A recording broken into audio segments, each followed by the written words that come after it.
여러분 반갑습니다. 서목사의 말씀 창고의 서목사입니다. 오늘도 함께 말씀을 나누는 여러분들을 사랑하고 축복합니다. 좋아요와 구독을 눌러주세요. 여러분과 함께 더 많은 말씀들을 나누기 원합니다. 오늘은 예레미야 37장 1절에서 10절 말씀입니다. 오늘 말씀은 요시야의 아들 시드기야 왕이 여호야김의 아들 고나야를 대신해서 통치한 내용이 기록되어 있습니다. 시드기야 왕이 되었지만 하나님께서 세우신 왕이 아니라 바벨론 왕이 세운 왕이었습니다. 그는 하나님의 말씀을 믿지 않았습니다. 그럼에도 불구하고 위기 상황에서 자기를 위해 기도해 달라고 이야기합니다. 하지만 하나님께서는 그를 향한 말씀을 하지 않으십니다. 오늘 이 말씀을 통하여서 진정한 신앙의 모습을 생각하는 여러분과 제가 되기를 원합니다. 1절입니다. 요시야의 아들 시드기야 왕이 여호야김의 아들 고니야를 대신해서 통치했다. 바벨론 왕 느부갓네살이 유다 땅을 다스리는 왕으로 그를 임명했다. 하나님이 임명한 왕이 아니라 바벨론 왕이 임명한 왕이 유다의 왕이 되었습니다. 이것은 하나님께서 세우신 왕이 아니라 인간적인 생각들이 그 안에 다 들어간다는 것을 의미합니다. 이미 하나님께서 약속하신 다윗 왕조와는 관계없는 일들이 일어나고 있는 것입니다. 그래서 시드기야 왕과 그의 신하들과 이 땅의 백성이 예언자 예레미야를 통해 선포된 여호와의 말씀에 귀 기울이지 않았다라고 기록되어 있습니다. 하나님의 말씀이 선포되었음에도 불구하고 귀 기울이지 않았습니다. 리더부터 하나님을 경외하지 않았기 때문입니다. 그럼에도 불구하고 그는 이렇게 이야기합니다. 예언자에게 사람을 보내면서 우리 하나님 여호와께 우리를 위해 기도하여라 라고 말했던 것입니다. 그러나 여러분, 믿음이 없는 가운데 기도가 무슨 소용이 있겠습니까? 자신들이 기도 안 하는데 기도를 부탁하는 것이 무슨 소용이 있겠습니까? 저도 목회를 하다 보면 기도 부탁을 많이 받습니다.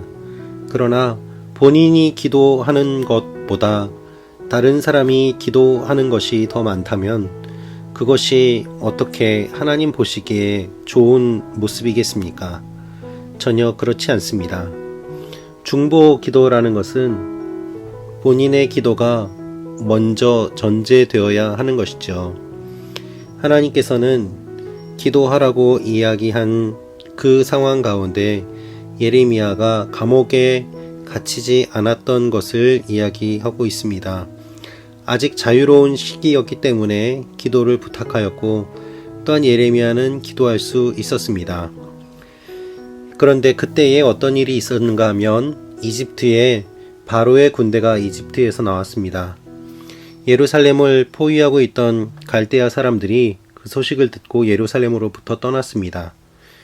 예루살렘이 포위되어 있는 상황에서 위기 가운데 기도해 달라고 부탁을 하였고 또한 마침 그때에 바로의 군대가 이집트에서 나와 유다를 도우려고 옴으로 말미암아 갈대아 사람들이 그들과 싸우기 위해 예루살렘으로부터 떠났던 것입니다.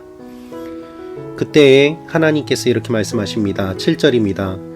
이스라엘의 하나님 여호와가 이렇게 말한다. 너희를 내게 보내 물어보도록 한 유다 왕에게 이렇게 말하여라. 보라, 너희를 돕기 위해서 나온 바로의 군대가 자기 땅 이집트로 되돌아갈 것이다. 그러면 갈대아 사람들이 돌아와 이 성읍을 공격해서 취하고 불로 태울 것이다. 여러분, 이것을 한번 보십시오. 하나님께서 무엇이라고 말씀하십니까? 도우러 왔던 애굽 군대가 다시 이집트로 돌아갈 것이라고 말씀하고 있습니다.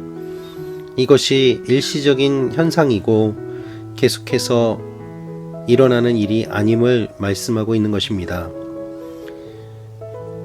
그럼에도 불구하고 사람들은 착각했습니다. 이집트가 도와주러 오고 그것 때문에 우리는 위기에서 벗어날 것이다 라고 말입니다. 하나님은 그것이 아니라고 말씀하시며 다시 갈대아 사람들이 돌아와 성읍을 공격해서 취하고 불로 태울 것이라고 말씀하십니다. 그리고 이렇게 말씀하십니다. 갈대아 사람들이 반드시 우리에게서 떠날 것이다 라고 말하며 너희 자신을 속이지 말라. 그들은 떠나지 않을 것이다. 너희가 너희와 싸우고 있는 바벨론의 모든 군대를 물리쳐서 그들에게 부상자들만 남는다고 할지라도 그들이 자기의 막사에서 일어나 이 성읍을 불로 태울 것이다. 어떠한 일들이 일어난다고 하더라도 이 성읍이 불타는 것을 막을 수 없다고 말씀하시면서 하나님의 심판이 반드시 임할 것을 말씀하고 계십니다. 여러분, 우리는 위기 상황에만 하나님을 찾을 때가 너무나도 많이 있습니다. 하나님은 무엇을 원하실까요?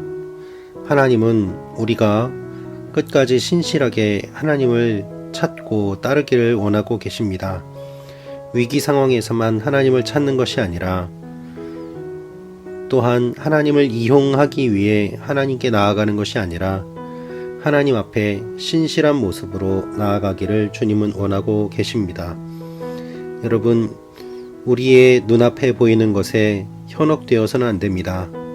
보이지 않는 그 이면의 것들을 우리는 살펴보며 하나님 앞에 신실하게 나아가야만 합니다. 지금 우리의 눈에 보이는 것은 우리를 미혹시키고 바르게 판단하지 못하도록 만드는 것에 불과합니다. 지금 눈에 보이는 것 때문에 좌절하지 마시고 슬퍼하지 마십시오.